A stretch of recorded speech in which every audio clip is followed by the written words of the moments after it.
નમસ્કાર વિદ્યાર્થી મિત્રો, હું પટેલ ફાલ્ગુની તમારી સાથે જોડાઈ છું અમારી શાળા Shri Vashishtha વિદ્યાસંકુલ દિયોદરના new digital platform પર VVS સ્માર્ટ લર્ન ચેનલ પરથી યુટ્યુબ સાથે હું જોડાઈ છું અને એક સરસ મજાનો ટૉપિક લઈને તમારી સમક્ષ આવી રહી છું.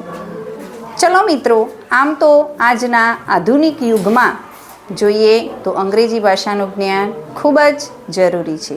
અંગ્રેજી ભાષાનું જ્ઞાન પૂરેપૂરું મેળવવા માટે સાથે સાથે એનું ગ્રામર પણ ખૂબ જરૂરી છે. ગ્રામરની અંદર સરસ મજાના ઘણા બધા ટૉપિક આપેલા છે. એમાંથી આપણે આજે એક સરસ મજાનો ટૉપિક જોઈશું. એનું નામ છે આર્ટિકલ.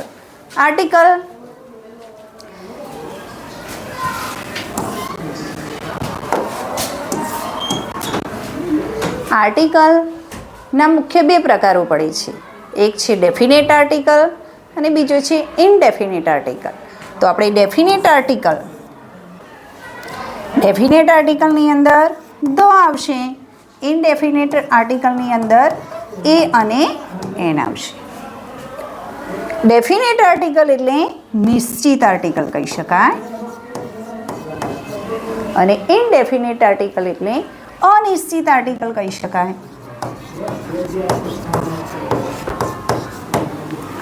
ડેફિનેટ આર્ટિકલની અંદર ધ વિશે સમજૂતી મેળવશું અને ઇનડેફિનેટ આર્ટિકલ જે એ અને એન છે એની માહિતી મેળવીશું.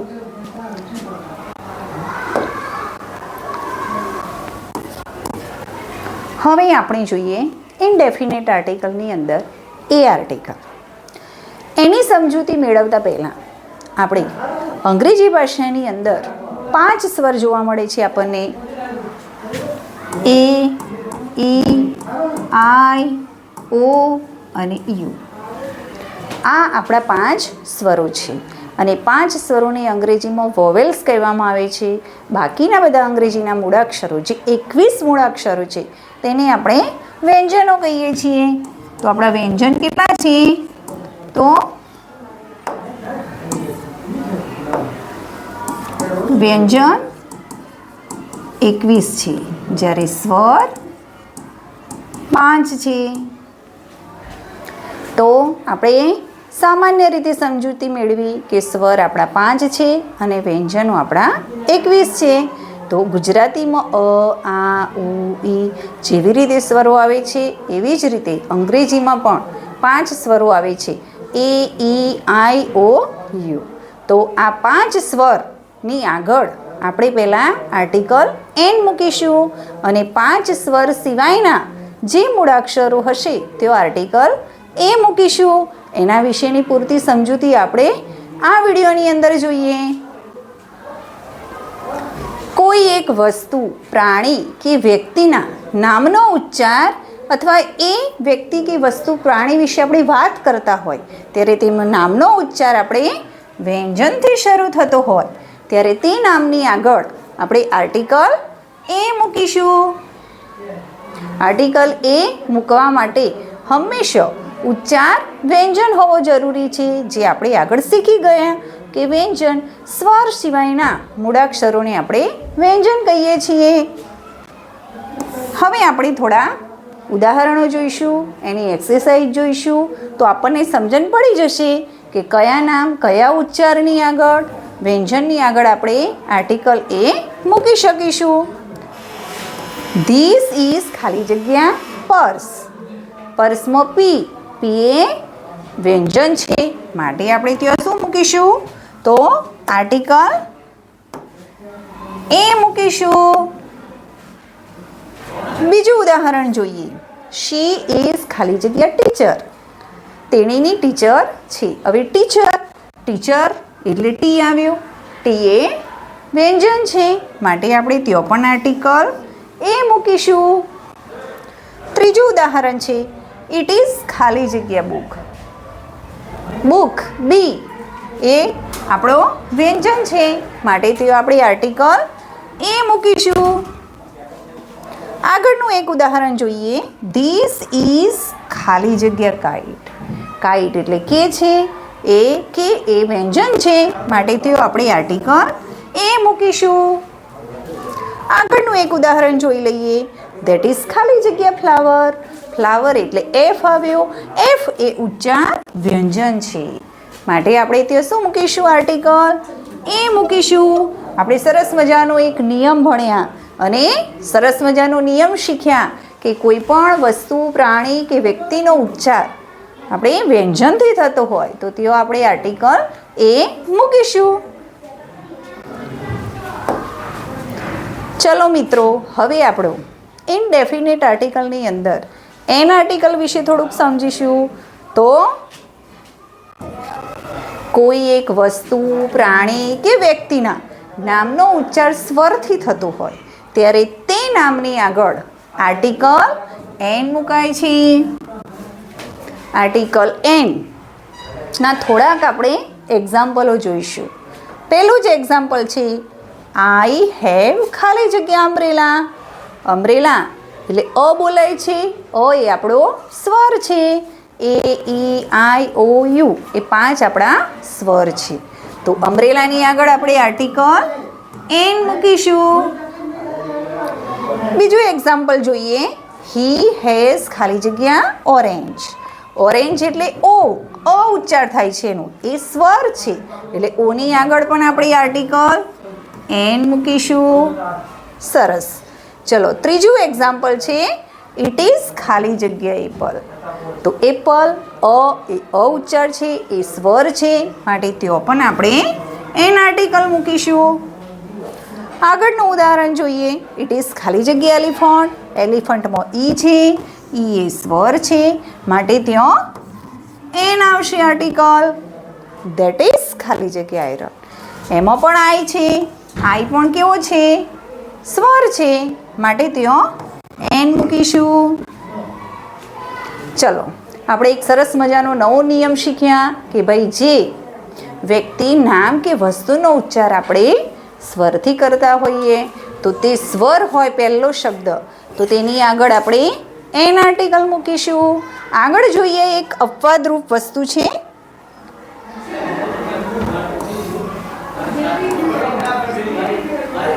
જુઓ, સરસ મજાની એક અપવાદની વાત થઈ રહી છે.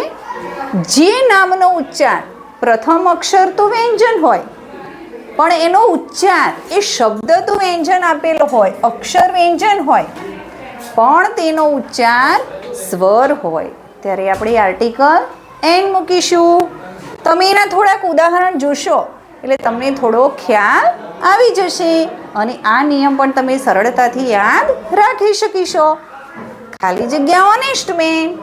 હવે અહીંયા જુઓ કે ઓનેસ્ટ, ઓનેસ્ટ એટલે અ બોલાય છે, આપણો ઉચ્ચાર છે, અ સ્વર છે. જ્યારે અહીંયા શું લખ્યું છે? એચ લખ્યું છે. એચ તો વ્યંજન છે. તો હવે આપણે તે આર્ટિકલ શું મૂકીશું? કયો આર્ટિકલ આવશે? તો એન આર્ટિકલ આવશે. કેમ એન આવશે? ઓનેસ્ટ બોલાય છે, એનું સ્વર અ છે, માટે ઓનેસ્ટ છે એટલે એન આર્ટિકલ આવશે. બીજું એક ઉદાહરણ જોઈએ.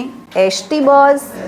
વ્યંજન અક્ષર એસ છે પણ એનો ઉચ્ચાર એસટી બસ છે, અ છે, માટે તે આર્ટિકલ એન મૂકીશું. ત્રીજું એક્ઝામ્પલ જોઈએ. તો ત્રીજા એક્ઝામ્પલની અંદર એમ એ છે. એમ અ બોલીએ છીએ, એનો ઉચ્ચાર સ્વર છે, માટે એન આર્ટિકલ મૂકીશું. તમને એવું થાય કે અહીંયા લખ્યું તો એલ છે એટલે કે વ્યંજન છે પણ એનો ઉચ્ચાર એલ અ બોલાય છે, જે સ્વર છે, માટે ત્યાં પણ આપણે એન આર્ટિકલ મૂકીશું. આગળનું એક એક્ઝામ્પલ જોઈએ. અવર. અ બોલાય છે, સ્વર એ છે અને એનો વ્યંજન છે એચ, બોલાય છે સ્વર અ, એટલે ઉચ્ચાર જે હોય, ઉચ્ચાર જે પ્રકારનો હોય એના ઉપરથી આપણે ખાલી જગ્યા પૂરી શકીએ છીએ. તો ત્યાં પણ આપણે આર્ટિકલ એન મૂકીશું. તો સરસ એક મજાનો અપવાદરૂપ કહી શકાય આર્ટિકલની અંદર, જે આપણા ગુજરાતી ભાષાની અંદર આપણે એને ઉપપદ કહેતા હોઈએ છીએ, તેવા સરસ મજાના આર્ટિકલની અંદર આપણે એ અને એન વિશેની માહિતી આપણે મેળવી ચૂક્યા.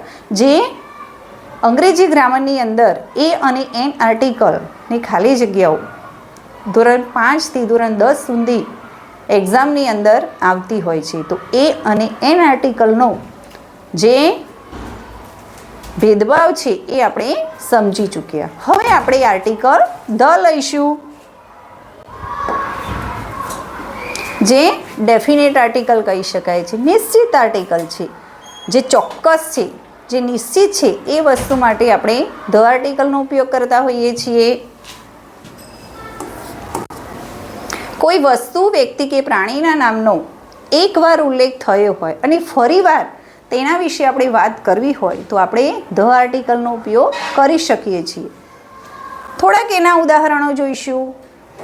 This is an orange. આ ઓરેન્જ છે, નારંગી છે, ખાલી જગ્યા ઓરેન્જ ઇઝ ફ્રેશ. નારંગી ફ્રેશ છે, તાજી છે, એના માટે આપણે અહીંયા ધ ઉપયોગ કરીશું. ફરીથી ઓરેન્જની વાત થઈ રહી છે, એનો ઉલ્લેખ ફરીથી થઈ રહ્યો છે. આપણે બીજું એક્ઝામ્પલ જોઈશું. That is a balloon. ખાલી જગ્યા બલૂન ઇઝ બ્લુ. પેલું બલૂન છે અને બલૂન બ્લુ રંગનું છે. ફરીથી બલૂન વિશે વાત થઈ રહી છે તો ધનો ઉપયોગ કરીશું. ત્રીજું એક્ઝામ્પલ જોઈશું આપણે. This is an onion. ત્યાં પણ આપણે ધનો ઉપયોગ કરીશું.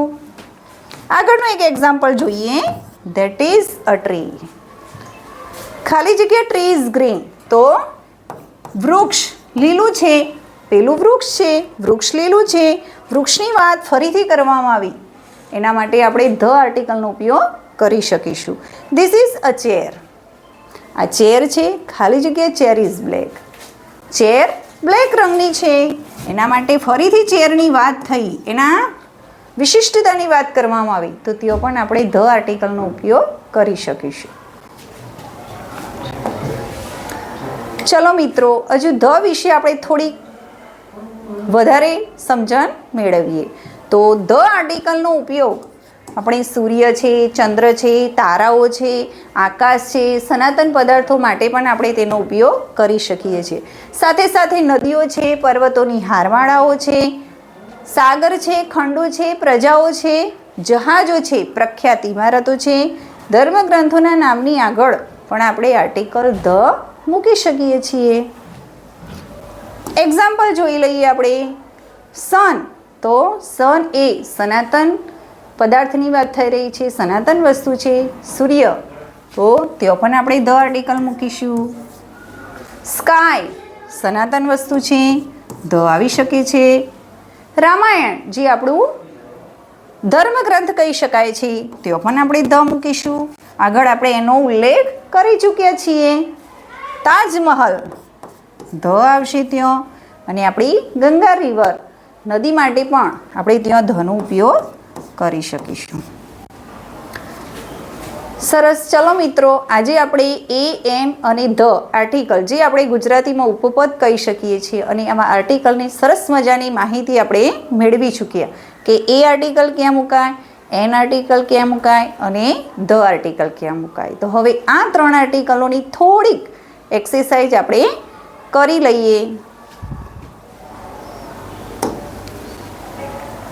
જુઓ, સરસ મજાની એક્સરસાઇઝ આપી છે. થોડુંક ધ્યાન અહીંયા આપીશું તો આ એક્સરસાઇઝ સરસ રીતે આપણે કરી શકીશું. ખાલી જગ્યા અર્થ ઇઝ રાઉન્ડ. તો તેઓ આપણે શું મૂકીશું? વિચારો તમે. એ મૂકીશું, એન મૂકીશું કે ધ મૂકીશું? અર્થ. અર્થ એ પૃથ્વી. એના માટે સનાતન વસ્તુ છે, સનાતન છે, તો એના માટે આપણે ધ આર્ટિકલ મૂકી શકીશું. પૂજા ઈટ. ખાલી જગ્યા આઈસ્ક્રીમ. આઈસ્ક્રીમમાં આઈ એ શું છે ભાઈ? સ્વર છે. આપણે ફરીથી પાછો નિયમ યાદ કરી દેવાનો કે એ, ઈ, આઈ, ઓ અને યુ હોય, જો સ્વરથી ઉચ્ચાર થતો હોય તેઓ આપણે આર્ટિકલ એન મૂકીશું. આઈસ્ક્રીમ છે તો તેઓ આપણે એન આઈસ્ક્રીમ મૂકીશું. હી ઇઝ ખાલી જગ્યા યુનિયન મેમ્બર. હવે આપણે જોઈએ કે યુનિયન બોલાય છે શું? યુનિયન. યુ તો વાય થયું. હવે બોલીએ છીએ આપણે યુ અને અહીંયા છે આપણો સ્વર. યુ એ સ્વર કહી શકાય. આપણા 5 સ્વરની અંદર યુ આવે છે, પણ આપણે ત્યાં શું મૂકીશું?